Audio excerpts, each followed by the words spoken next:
Olá, meu nome é Sidney Venturi e hoje teremos a nossa aula de revisão para a V2 da disciplina de Fundamentos de Redes de Computadores.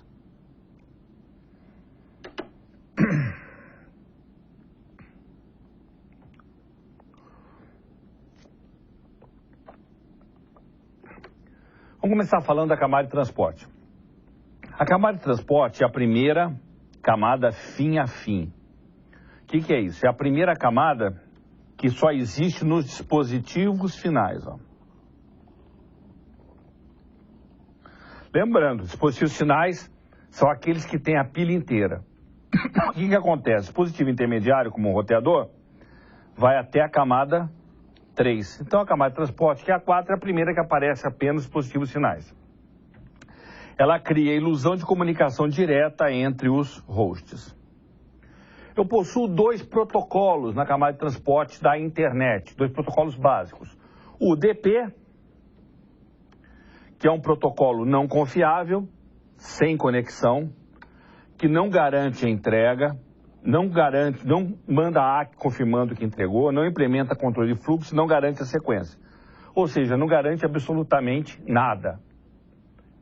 Ele é um protocolo de melhor esforço. E a única coisa que ele me dá é a ideia de endereçamento de transporte, ou seja, endereçamento de camada 4, que é o conceito de porta, é o que ele acrescenta de recurso. Todas as outras responsabilidades que eu falei em cima, de confiabilidade, de controle de entrega, tudo, tem que ser feito pela aplicação, já que o protocolo não provê nada. Ele é um protocolo rápido que é usado em aplicações de tempo real. Já o TCP, ele é orientado à conexão, ele cria a ilusão de um circuito virtual sobre o IP. Antes do início da transferência de dados é necessário que ambas as partes troquem informações de controle. Então haverá uma abertura de conexão via three-way, o quê? Handshake, para a transferência de dados, e me provê uma conexão full duplex. Vantagem dele, confiabilidade em relação ao UDP. Desvantagem, muito mais lento que o UDP.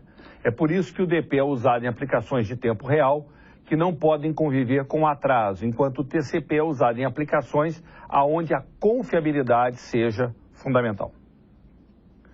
Vimos que os dois, tanto o UDP quanto o TCP, nos tem o conceito de porta, ou seja, endereçamento de porta. A porta identifica a aplicação no host. O endereço IP diz qual é o host que eu vou acessar. Mas quando eu chego lá, como que eu digo que eu quero acessar o Telnet, ou o FTP, ou o HTTP? É pela porta. A porta identifica a aplicação naquele host. E a camada de transporte, seja com o DP ou TCP, me permite endereçar a aplicação através do campo porta do cabeçalho. É como se fosse um guichê de serviço. As portas, elas foram definidas aí pela internet, pela RFC 768, e elas podem ser bem conhecidas, que são as portas com atribuição universal, e as portas de associação dinâmica. As bem conhecidas vão de 0 a 1023, e as superiores a 1023, ou seja, a partir da 1024, são portas de alocação dinâmica ou associação dinâmica. As bem conhecidas são atribuídas aos grandes serviços da internet, por exemplo, a porta 80 do HTTP, e por aí vai. Já as de associação dinâmica são atribuídas a qualquer aplicação que vá acessar a rede. Um browser vai receber uma porta para cada aba diferente. Vejamos aqui como é feita a conexão TCP, dando uma relembrada.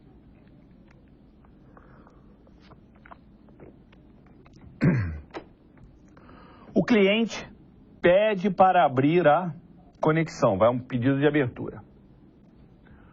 O servidor dá uma resposta dizendo que aceita e o cliente confirma que a abertura será feita. Com isso, eu abri a conexão e pode ocorrer a troca de dados nos dois sentidos. Já com a conexão TCP, ela é full duplex, ou seja, permite transmissão nos dois sentidos. Estes 3 passos que estão aqui destacados de amarelo é que caracteriza o three-way handshake, abertura de conexão. Na hora de fechar, cada um dos lados tem que fechar por conta própria, porque ele sabe se terminou de transmitir ou não.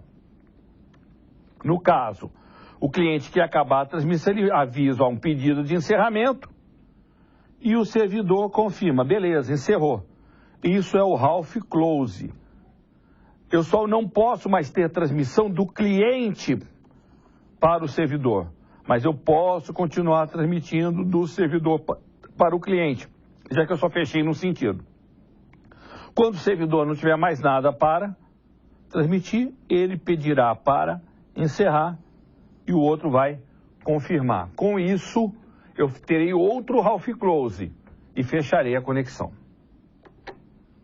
Então, quando abre, abre nos 2 sentidos. Quando fecha, fecha cada um em um sentido.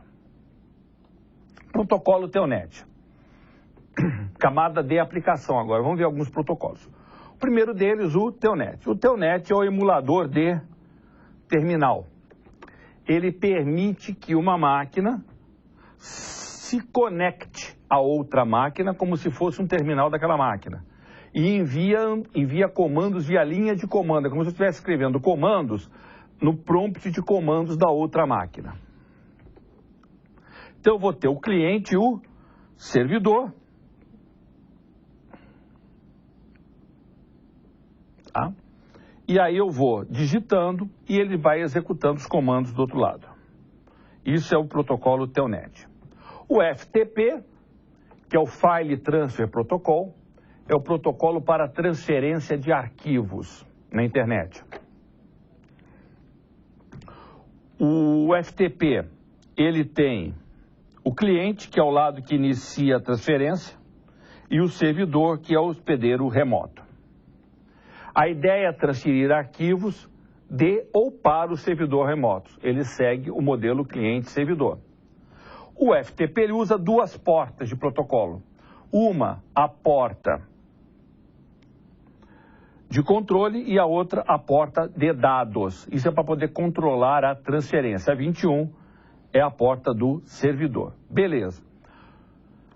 Normalmente, o protocolo pode ser feito via linha de comando, dá comando. Só que o FTP ele é mais usado na internet usando aplicações de transferência de arquivos como o FileZilla, que ele me dá uma alegoria que eu tenho uma árvore de diretórios da máquina local, a árvore de diretórios da máquina remota, e eu vou arrastando pasta de um para o outro e ele vai transferindo. Tá? É mais comum usar FTP dessa forma do que eu ficar dando os comandos de protocolo. DNS. DNS é o protocolo de resolução de nome, Domain Name System. O que ele faz?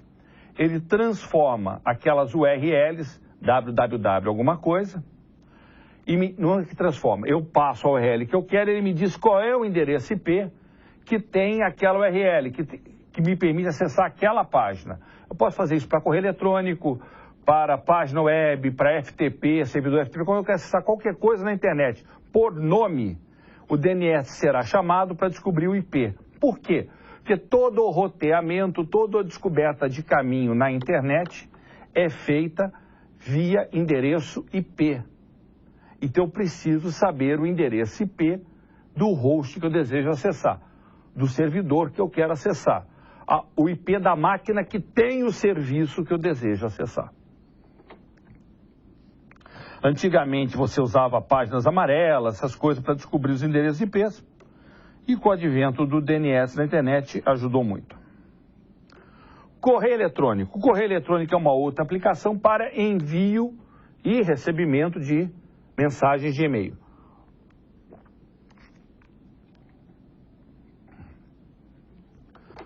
O correio eletrônico ele tem o agente de usuário,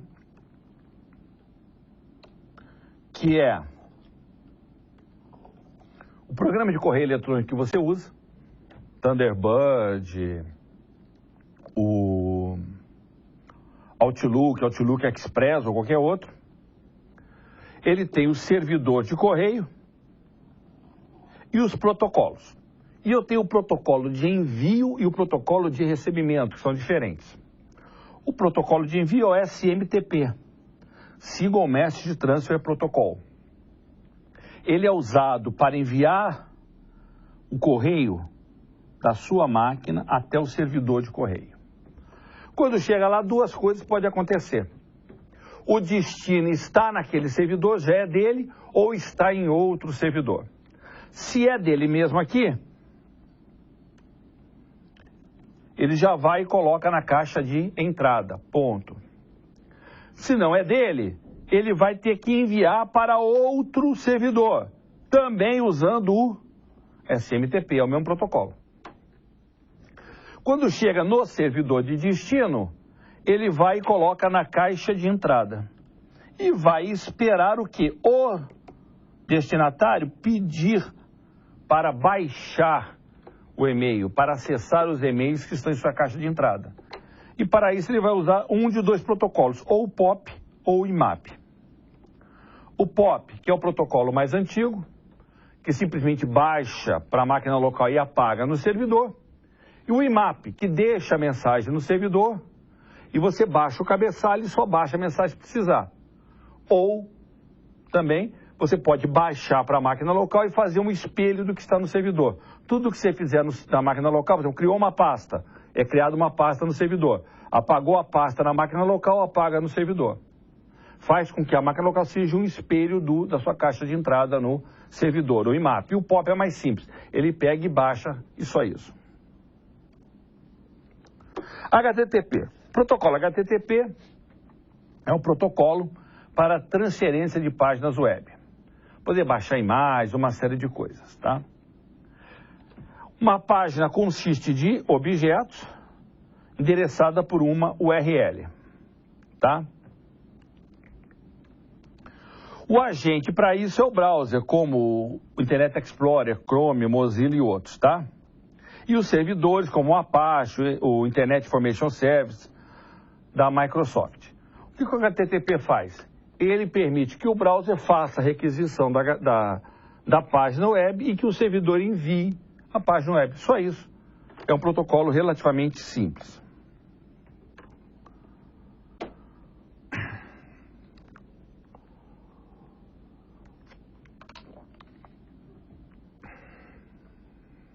Nosso próximo assunto são redes SOHO, Small Office, Home Office. São aquelas redes destinadas a pequenas empresas ou residências.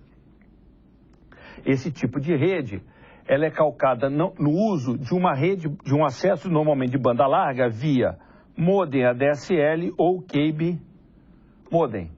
Modem ADSL é aquele que, por exemplo, do GVT, TIM Live, e um cable modem como o exemplo mais típico é o Virtua da NET. Os dois têm a mesma ideia, seria um modem, modulador, demodulador, ou seja, transformar o sinal digital num sinal analógico para transmissão na rede de banda larga. O que vai mudar é a mídia física, a camada de enlace, a forma de colocar os dados, mas o conceito, a ideia é a mesma.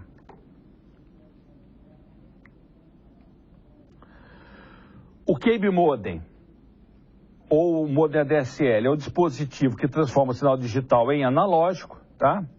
Pode ser interno ou externo. E ele é, na realidade, um equipamento integrado que traz normalmente no seu bojo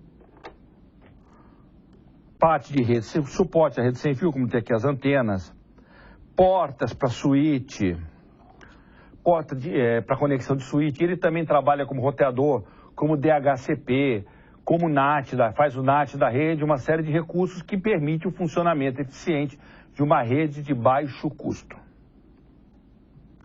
O ADSL é baseado na linha telefônica normal, naquela linha de um par trançado que a gente tem na linha de telefone, aonde, através da linha, chega na minha residência, eu tenho lá aquele splitter que faz a divisão para o telefone, entra no modem e o modem joga para o computador. Tá ok? Esse é o ADSL.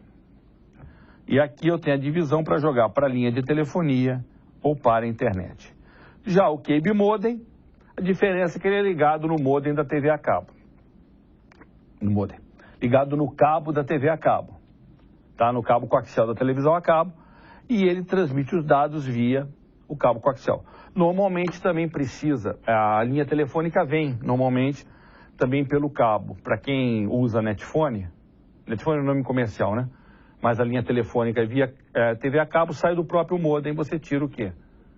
A linha, tem lá o RJ11 que você vai lá e liga o telefone. O modem, esse modem residencial tem dois modos de acesso. O modo ponte e o modo roteador. O modo ponte ou bridge ou modo roteador. No caso do modo ponte,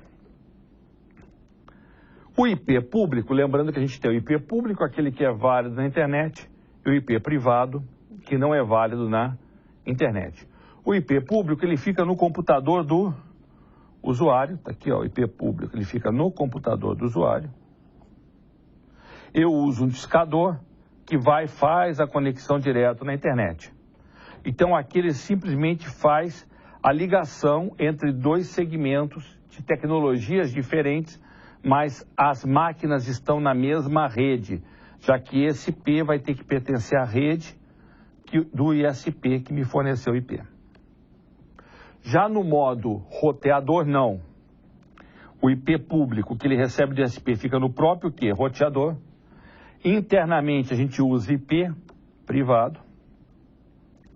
O modem roteado, ele vai fazer NAT, que é aquele mapeamento entre o IP público e o IP privado, IP público e IP privado.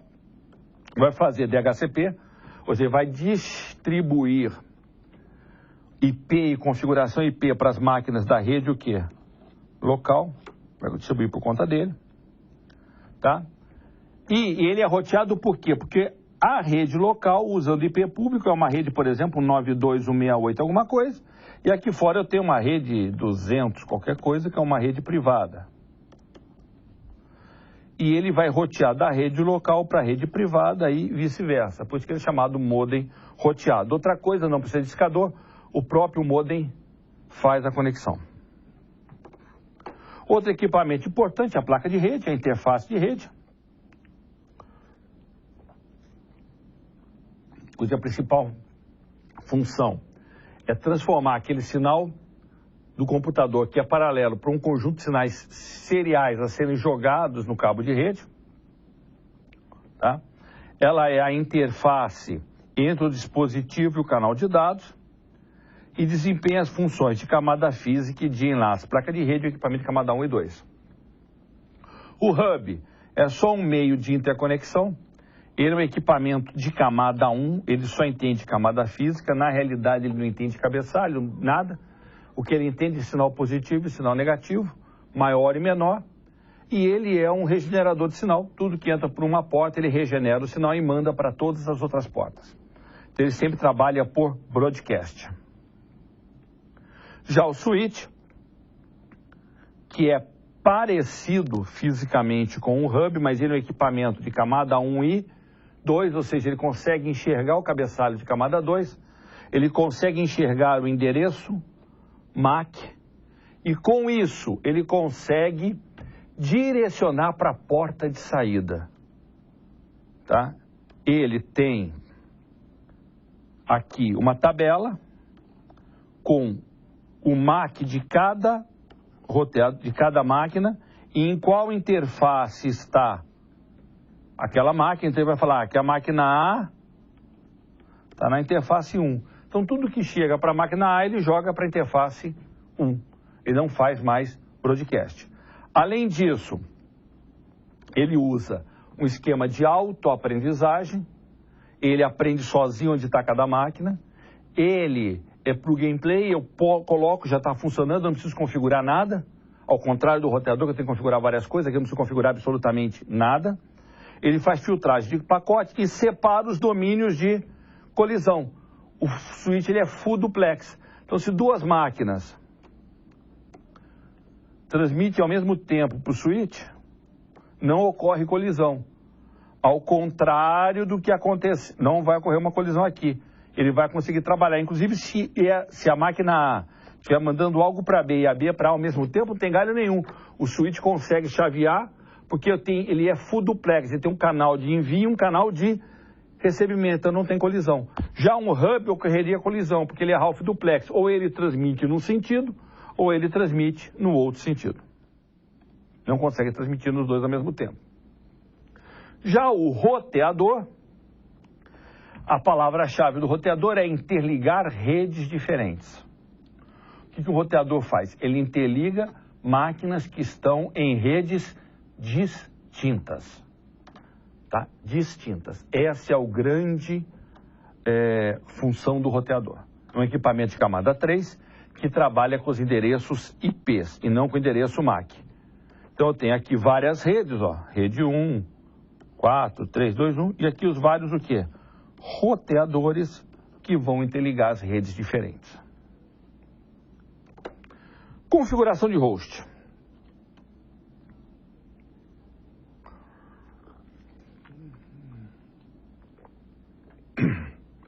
Nós vimos que um host, para poder navegar na internet, ele precisa de 4 informações. O endereço IP e a máscara de subrede, que permite que ele entre em uma rede. O gateway padrão, ou roteador que o atende, que permite que ele saia de uma rede para outra. Então, eu preciso saber o IP desse roteador, para poder acessar o roteador. E o servidor DNS, que resolve o IP daquela URL. Para navegar na internet, eu preciso das 4 informações. Isso é feito ou manualmente, ou automaticamente através do protocolo DHCP, que no caso de uma rede Sorro, fica residente no próprio roteador. Então vejamos como funciona o DHCP.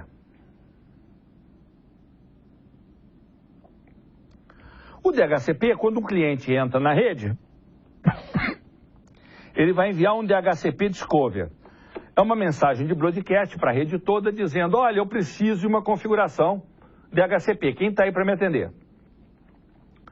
Ele envia isso por broadcast, já que ele não tem IP ainda, e o servidor DHCP devolve uma oferta DHCP, dizendo, olha, eu tenho essa configuração para te dar. Por sua vez, o cliente recebe aquela oferta e responde com o DHCP Request, dizendo que aceita aquela oferta. Também responde por broadcast, porque ele ainda não está configurado. Por quê? Primeiro, ele pode receber de mais de um servidor. Outra coisa, um servidor pode oferecer o IP para mais de um cliente. Só quando ele confirmar que aquele cliente recebeu, é que ele pode utilizar o IP. Então, o cliente vai mandar o DHCP Request. Enviou o request, o servidor vai responder com o DHCP ACK, dizendo, olha, beleza, agora você pode usar. Feito isso, o cliente vai se configurar e vai começar a navegar na internet. Nós vimos também que a concessão é por um tempo. Depois de um tempo, o cliente, quando dá mais ou menos metade do tempo da concessão, o cliente pede uma renovação. Normalmente a renovação é feita para o mesmo IP. Então, se eu concedo por 2 dias, vai lá e renovo, eu recebo por mais 2 dias. E assim o quê? Sucessivamente. Se ele não conseguir renovar, por qualquer motivo, ele estiver desligado quando a concessão expirar, quando ele for religado, ele vai ter que começar o processo de novo, desde o início. Outra coisa que aquele nosso modem integrado faz é o NAT. Network Address Translation, ou seja, tradução de endereço de rede. Qual é a ideia? Permitir que máquinas que estão na faixa de endereço de IP privado, que é a rede 10, a 172.16, a 172.31 e a 192.168, acessem a internet, já que IP privado não pode navegar na internet. Então, como é que isso funciona? Eu tenho aqui um roteador, que se chama roteador de borda, que vai fazer o NAT. No caso da nossa casa, é o modemzinho integrado. Como nós já vimos, aquele modem tem um IP público na sua interface externa.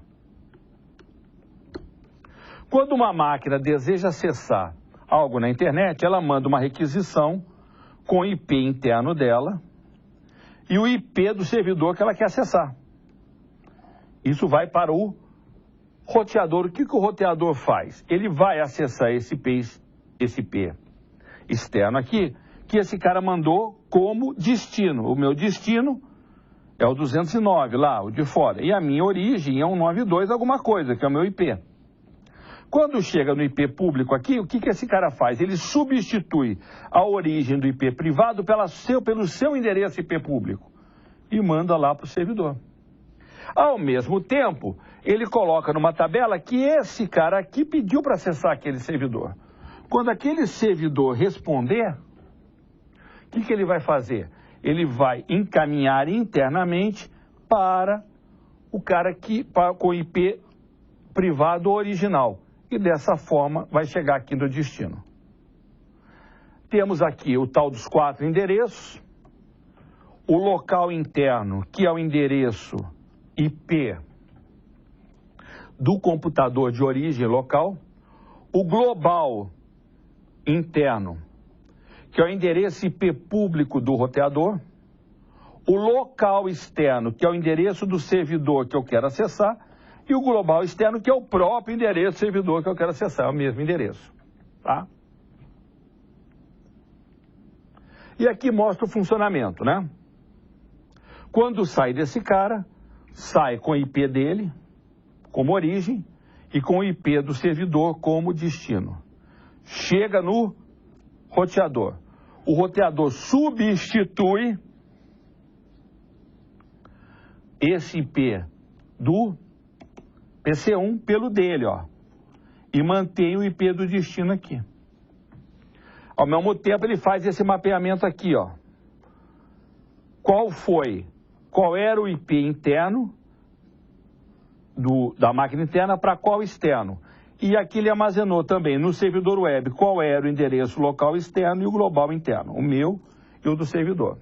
Quando o servidor responde, que é o que está mostrando aqui, ele vem como endereço externo o dele, como origem, não mais como destino, porque ele está respondendo, e como destino o endereço do servidor.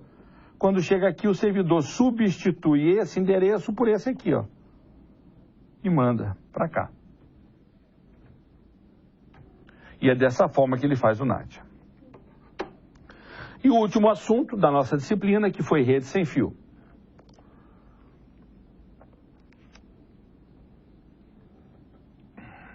Nós vimos que a rede sem fio tem 2 formas de trabalho. A forma ad hoc, onde eu não tenho estação rádio base, onde eu não tenho access point. Tá? Os nós só podem transmitir para outros nós dentro da cobertura de enlace, os nós organizam uma rede e roteiam entre si mesmo. Então o que está explicando aqui, ó, quem consegue enxergar um ao outro conversa, quem não consegue não conversa. O cara que está fora não fala. E o modo de infraestrutura. No modo de infraestrutura eu tenho a estação base, que é o access point, tá? E a estação base, junto com os seus hosts, forma o BSS. O que acontece? Como a estação base ou o access point está ligado a uma infraestrutura de rede, ela permite que uma máquina de um BSS converse com a máquina do outro via a estrutura cabeada da rede. Elementos que eu tenho, os hospedeiros sem fios, são os laptops, os PDAs, tal, aqui. A estação base, que é o access point. E o enlace sem fio, que é o link, né?